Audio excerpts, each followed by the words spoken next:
الحمدللہ رب العالمین والصلاة والسلام علی سید الانبیاء والمرسلین اللہم صلی علی سیدنا و مولانا محمد وعلی آلہ وعطرتہ بعدد کل معلوم لک۔ دنیا کے تمام دیکھنے والوں، تمام سننے والوں اور تمام چاہنے والوں کو غلام قادر ساکی کی جانب سے انتہائی محبت اور عقیدت کے ساتھ السلام علیکم ورحمۃ اللہ وبرکاتہ۔ ناظرین اکرام، حاضر خدمت ہیں ایک نئے موضوع اور نئی شخصیات کے ساتھ۔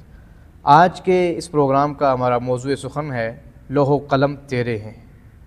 ڈاکٹر علامہ اقبال علیہ رحمہ کا بہت معروف زمانہ شعر ہے کہ محمد سے وفا تو نے تو ہم تیرے ہیں، یہ جہاں چیز ہے کیا لوح و قلم تیرے ہیں۔ ناظرین اکرام، وفا کے معنی اصل میں ہیں کیا؟ وفا کے معنی علامہ اقبال علیہ رحمہ یہاں کیا لے رہے ہیں؟ وفا کے معنی یہ ہیں کہ کسی بھی قوم کو، کسی شخص کو یا کسی امت کو ایک ٹاسک دیا گیا ہے اور وہ اس ٹاسک کو پورا کرنے میں کامیاب ہو جاتی ہے تو پھر یوں کہیں گے کہ اس قوم نے واقعتاً اپنے اس ٹاسک کے ساتھ جو اس کو ایک ویژن دیا گیا تھا، نظریہ دیا گیا تھا، اس کے ساتھ اس نے وفا کی ہے۔ علامہ اقبال فرما رہے ہیں کہ سرکار دو عالم صلی اللہ علیہ وسلم کے رنگ میں پورے کے پورے رنگ جاؤ، ان کے ساتھ دل و جان سے محبت کرو، اور قرآن بھی یہی کہتا ہے قُلْ إِن كُنتُمْ تُحِبُّونَ اللَّهَ فَاتَّبِعُونِي يُحْبِبْكُمُ اللَّهُ۔ اے محبوب، ان سے کہہ دو اگر مجھ سے یہ محبت کرنا چاہتے ہیں تو آپ سے محبت کریں۔ قرآن کریم ٹو دی پوائنٹ بات کر رہا ہے۔ اس شعر میں علامہ اقبال اسی آیت مبارکہ کو اپنے ذہن میں رکھتے ہوئے اپنے رب کریم کی بات کر رہے ہیں۔ اللہ بھی یہی کہتا ہے تو اپنا ظاہر و باطن میرے محبوب کی سیرت و صورت میں ڈھال کر دیکھ تو دیکھ میں بھی تیرا ہو جاؤں گا۔ یہ لوح و قلم تیرے ہیں، اس سے مراد یہ ہے لوح و قلم تیرے ہیں۔ جب لوح و قلم تیرے ہو جائیں گے تو یہ جہاں چیز ہے کیا، اس جہان کی کیا اوقات ہے، یہ جہاں چیز ہے کیا لوح و قلم تیرے ہیں۔ علامہ اقبال نے محبت کا درس دیا ہے، کلی طور پر سرکار مدینہ صلی اللہ علیہ وسلم کے رنگ میں رنگ جانے کا درس دیا ہے۔ نفس کو حضور کا غلام بنا اور قلب کو حضور کا محبوب بنا۔ سرکار دو عالم صلی اللہ علیہ وسلم تک تم اپنی رسائی حاصل کرو، دین ہماؤست یہی سراپائے دین ہے، گر بہو نہ رسیدی، اگر تم اس ذات تک رسائی حاصل نہ کر سکے تو تمام ابو لہبی، تو تمہارے سارے کے سارے اعمال جو ہیں وہ ابو لہب جیسے ہی ہوں گے۔ ظاہر ہے اگر دل میں عشق مصطفیٰ نہیں ہے، اگر دل میں عشق مصطفیٰ کی چنگاری نہیں پھوٹ رہی تو اعمال کا کیا کرنا ہے میرے بھائی۔ علامہ اقبال نے یہ بھی کہا سرکار مدینہ صلی اللہ علیہ وسلم کی بارگاہ میں کہ شوق اگر تیرا نہ ہو میری نماز کا امام، شوق اگر تیرا نہ ہو میری نماز کا امام، میرا قیام بھی حجاب میرا سجود بھی حجاب۔ پھر فرمایا تیری نگاہ ناز سے دونوں مراد پا گئے، عقل غیاب و جستجو، عشق حضور و اضطراب۔ ناظرین اکرام، آج اسی موضوع پر گفتگو کرنے کے لیے ہمارے ساتھ موجود ہیں انٹرنیشنل مذہبی اسکالر پروفیسر ڈاکٹر علی وقار قادری صاحب۔ آپ آج ہمارے سیٹ پر تشریف لائے، میں صمیم قلب سے آپ کو خوش آمدید کہتا ہوں۔ ڈاکٹر صاحب، آپ ہی سے پروگرام کا آغاز کرتے ہیں کہ سرکار دو عالم صلی اللہ علیہ وسلم سے وفا کیسی کی جا سکتی ہے؟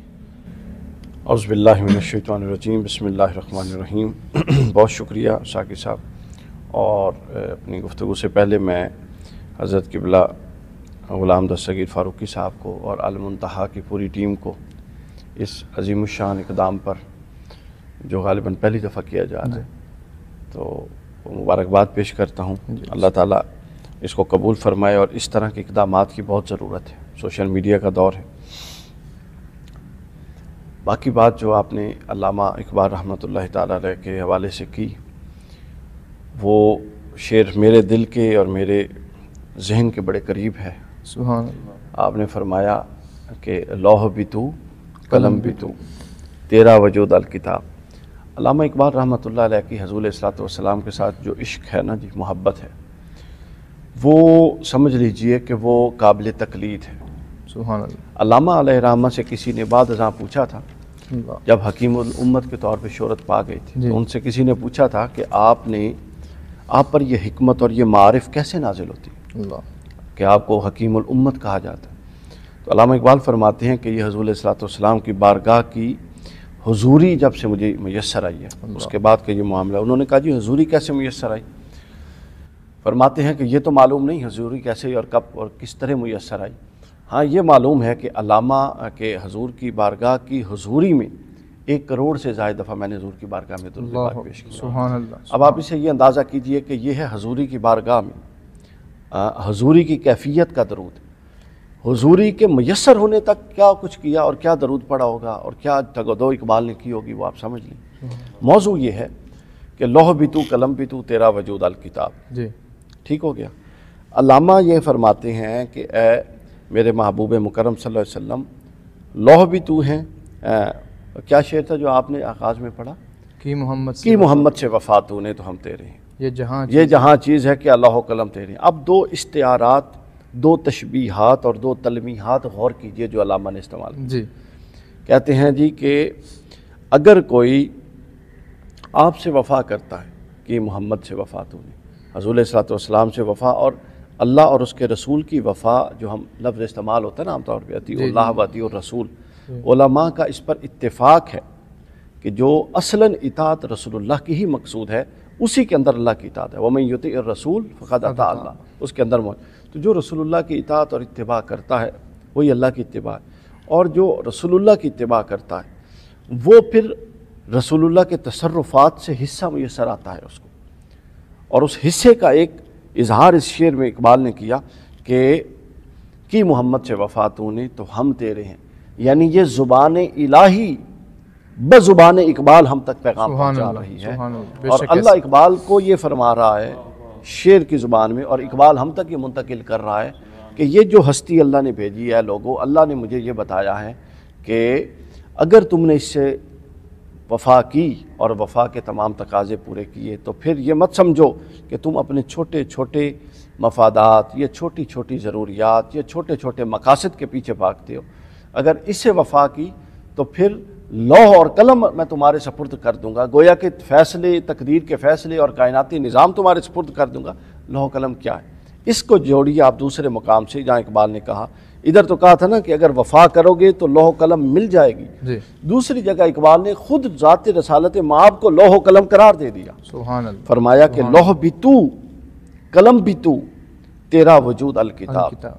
یعنی آپ دیکھیں نا، لوح تختی کو کہتے ہیں اور قلم اس تختی سے، قلم سے جس تختی پر لکھا جاتا ہے اس کو قلم کہتے ہیں، اور لکھے جانے اور لکھنے سے جو چیز نئی وجود میں آتی ہے اس کو کتاب کہتے ہیں. سبحان. تو اقبال کہتا ہے کہ لوح بھی آپ کی ذات پاک ہے، یعنی جس پر تقدیر الہی لکھی گئی وہ بھی آپ کا قلب اطہر ہے، جس قلم سے لکھی گئی وہ بھی آپ کا وجود اقدس ہے، اور جس پر وہ پورا کا پورا لکھا ہوا پھر نازل کر کے اتارا گیا وہ بھی آپ کا وجود اقدس ہے. تو گویا کل کا کل حضور کی ذات کے اندر ہے. اس نظم میں علامہ نے 4 تلمیحات استعمال کیے ہیں جو قابل غور ہیں. پہلی کہتے ہیں لوح اور قلم، ان میں بڑا گہرا ربط ہے. دوسری علامہ نے کی جلال اور جمال.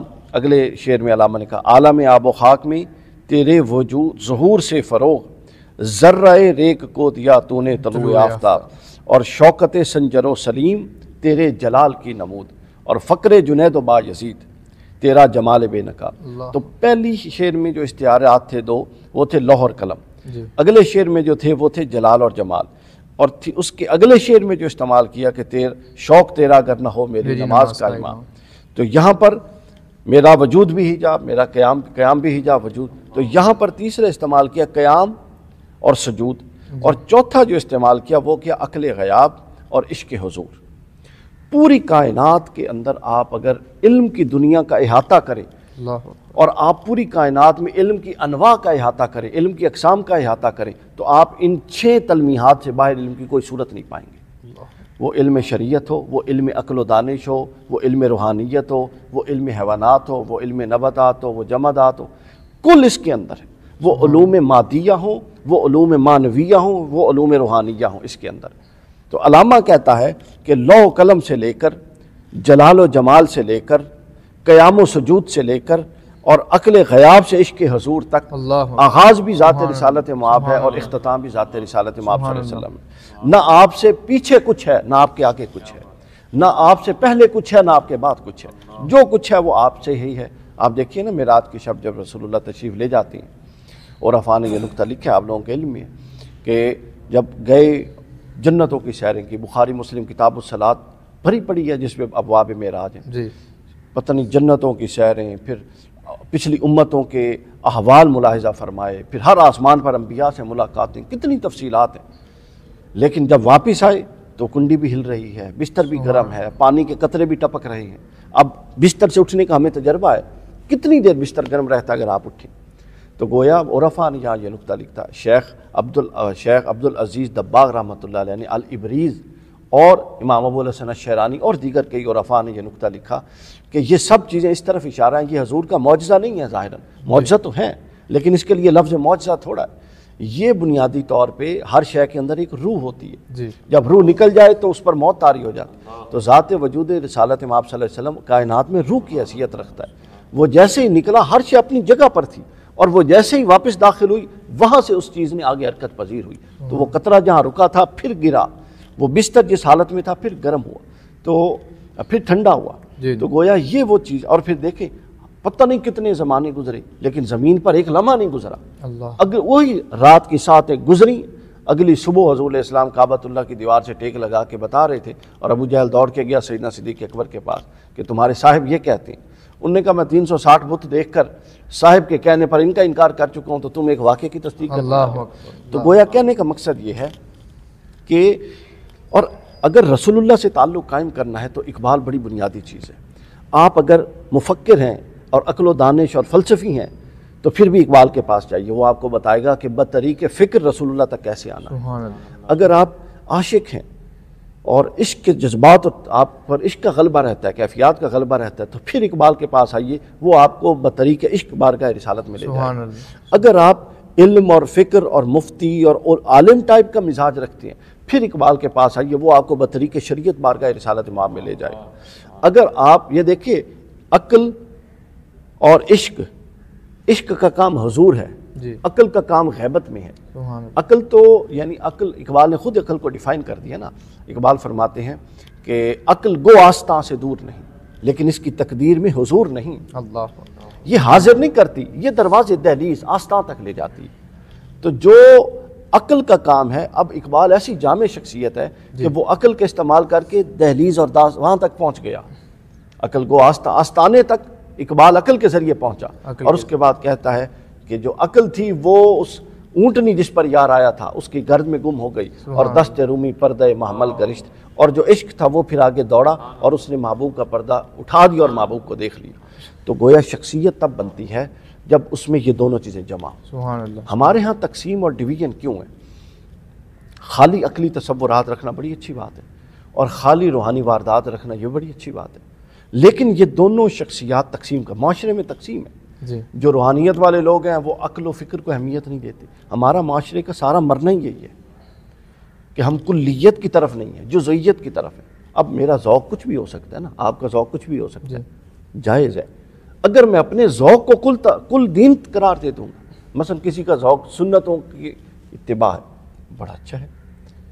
کسی کا ذوق صرف محض فرائض کی اتباع ہے، بڑا اچھا ہے۔ کسی کا ذوق قرآن پڑھنا ہے، بڑا اچھا ہے۔ کسی کا ذوق محض تسبیح ہے، بڑا اچھا ہے۔ خرابی تب آتی ہے کہ جب اپنے ذوق کو دین کے اوپر یوں حاوی کیا جائے کہ جناب چونکہ ہمارے حضرت صاحب، ہمارے شیخ صاحب یہ کرتے ہیں تو لہذا پورا دین ہی ہے، وہاں خرابی ہوتی ہے۔ لہٰذا یہ سب حصے ہیں۔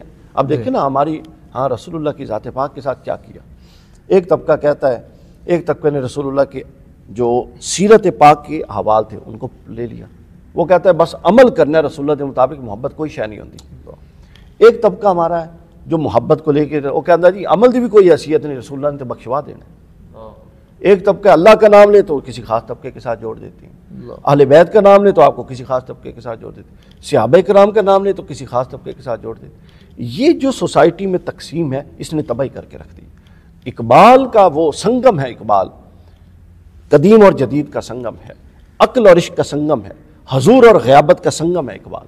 تو لہٰذا اقبال پر جب آپ آئیں گے تو آپ کو یہ سب کچھ ایک ہی سمندر میں مل جائے۔ ڈاکٹر صاحب، جو علامہ اقبال کی سرکار دو عالم صلی اللہ علیہ وسلم کے ساتھ محبت کا تقاضا ہے، آج کے دور میں آپ اس کو کیا دیکھتے ہیں؟ دیکھیں جی، ہم تو بزرگوں کو ماننے والے لوگ ہیں، تو لہٰذا بے قدروں کو کبھی بھی قدردانی میسر نہیں آتی۔ مثلا آپ حضرت سید علی حجویری کے خلاف زبان درازی کریں اور کشف المحجوب کے چرچے کریں، یہ تو کوئی بات نہیں۔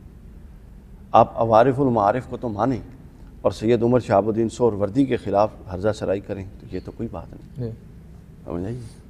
آپ رسالہ کشیریہ کو تو مانیں، ٹھیک ہے، اور امام ابو القاسم الکشیری کو کہیں کہ نہیں وہ تو یہ تھے اور وہ تھے۔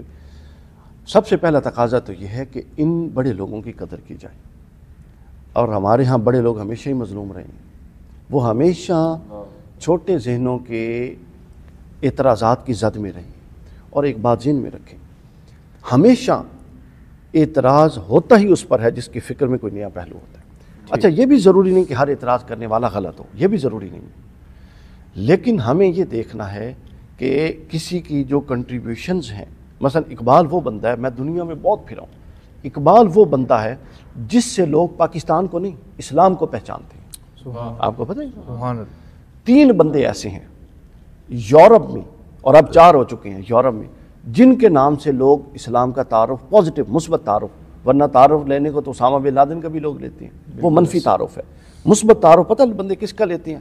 پہلا تعارف، واللہ پہلا، سچ بول رہا ہوں، میں مسجد میں بیٹھا ہوں، پہلا مثبت تعارف جو اسلام کا دنیا میں قبول ہے وہ رومی کے نام سے، اللہ سبحان مولانا روم کے نام سے۔ اللہ، دوسرا مثبت تعارف اور جس پر بہت کام ہو رہا ہے دنیا میں اسلام کے حوالے سے ہے، وہ شیخ ابن عربی کا نام ہے، بے شک، سمجھ آئیے؟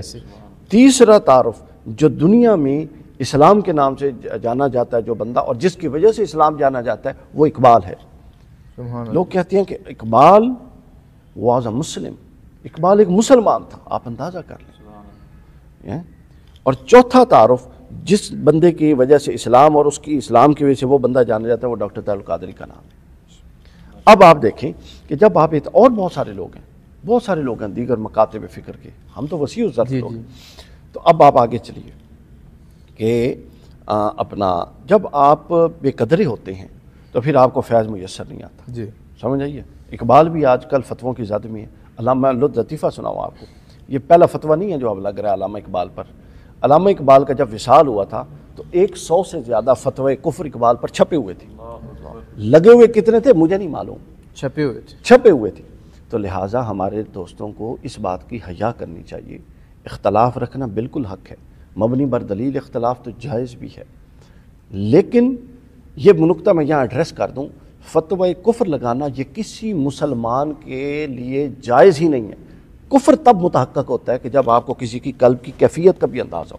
دیکھیں میں ابھی 2 لفظ بولوں، آپ کے نزدیک اگر وہ لفظ قابل گرفت ہیں اور معاذ اللہ اس کے اندر آپ کہتے ہیں نہیں جس میں کوئی کفری بات کر دی، آپ مجھ سے پوچھیں گے نا، جی میں کہوں گا نہیں جی میری تو مراد یہ ہے، سمجھے؟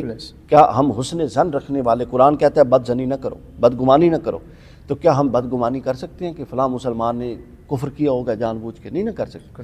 تو اتنی بڑی ہستی کے بارے میں ہم کیسے کہہ سکتے ہیں کہ اس نے کیا ہوگا؟ تو لہٰذا جو ہمیشہ خوش گمانی ہے اس کو آگے لے کر چلیے۔ فتویٰ یہ کفر تب ہو سکتا ہے میری رائے میں رسول اللہ صلی اللہ علیہ وسلم کے دور کے بعد کوئی صریح اور اعلانیہ کفر کرے تو اس کو چھوڑ کے فتوی کفر نہیں لگ سکتا۔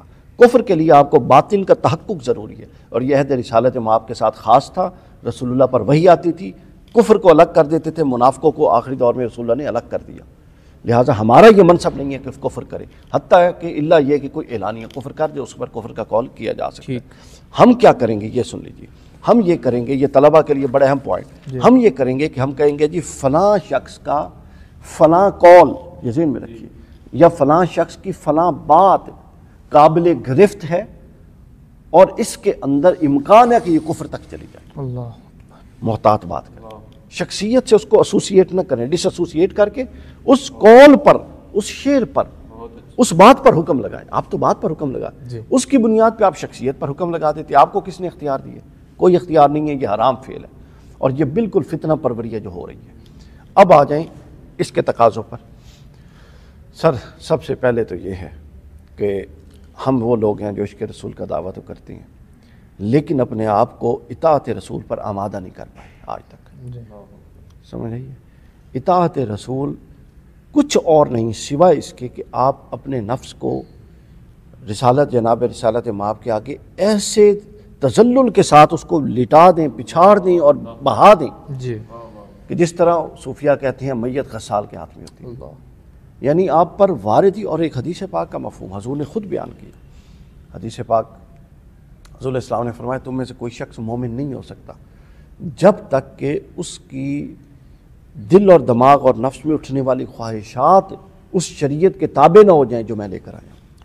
یعنی اتنی تربیت کی جائے. خواہشات اٹھتی ہیں نا انسان میں, اتنی تربیت ہو, اتنا رگڑا دیا جائے نفس کو, اتنا ضبط نفس کیا جائے اور اتنی تہذیب نفس کی جائے کہ آپ کے اندر سے اٹھنے والی خواہشات بھی اتنی مہذب ہو جائیں کہ وہ جو اٹھے دائرہ شریعت میں اٹھے. تو لہٰذا اطاعت رسول, یہ ہم سب سے بڑے رسول اللہ کے مجرم ہیں کہ ہم دعوی محبت رسول کا کرتے ہیں اور عمل ہمارا رسول کی تعلیمات سے بغاوت والا ہوتا ہے. ٹھیک ہے. اگر ہم جھوٹ بولتے ہیں تو عشق رسول کرتے ہیں تو گویا کیا عاشق رسول جھوٹا ہو سکتا ہے؟ نہیں. ہم یہ کہیں گے کہ ایک جھوٹے نے عشق رسول کا دعویٰ کر دیا. اللہ.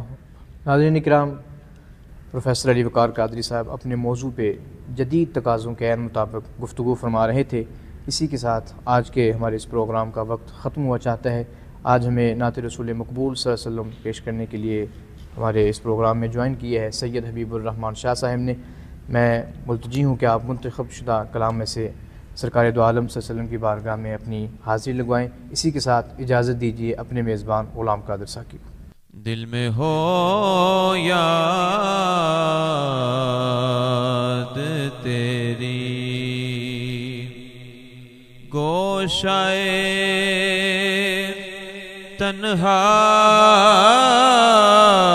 تنہائی ہو,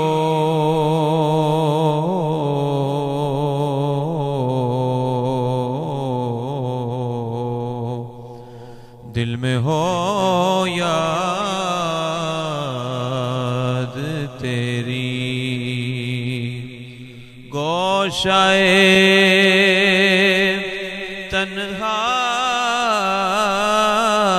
تنہائی ہو,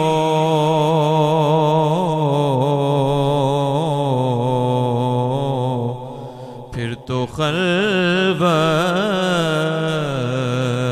میں عجب انجمن آرائی ہو.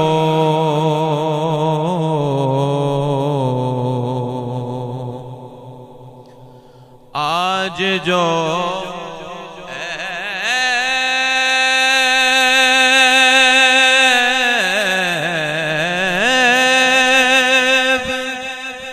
کسی پر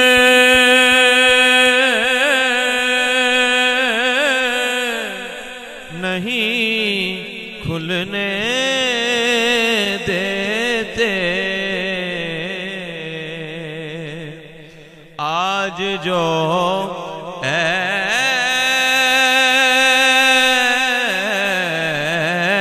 عیب کسی پر نہیں کھلنے دیتے,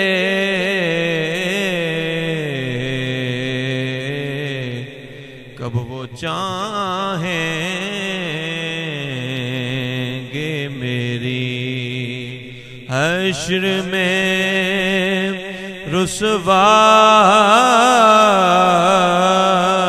رسوائی ہو,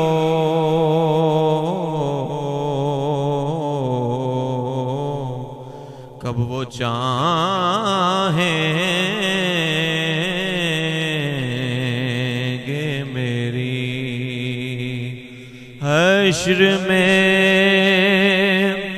رسوائی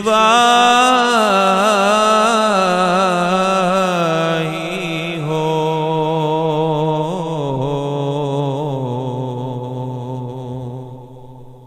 اور مقطع سماعت کریے, بڑا ہی خوبصورت.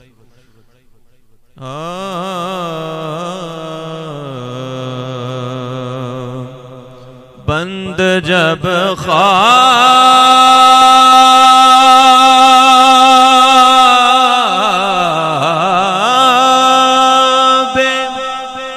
اجل سے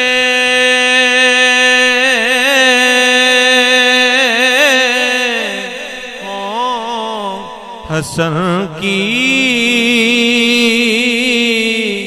آنکھیں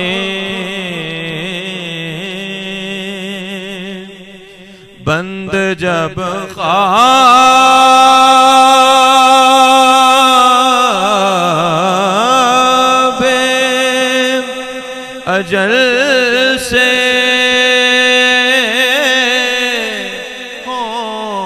حسن کی آنکھیں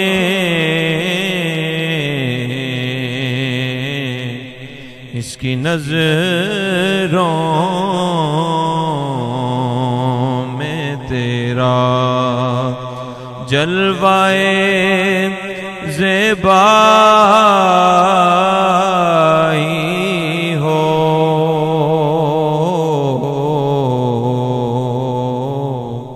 اس کی نظروں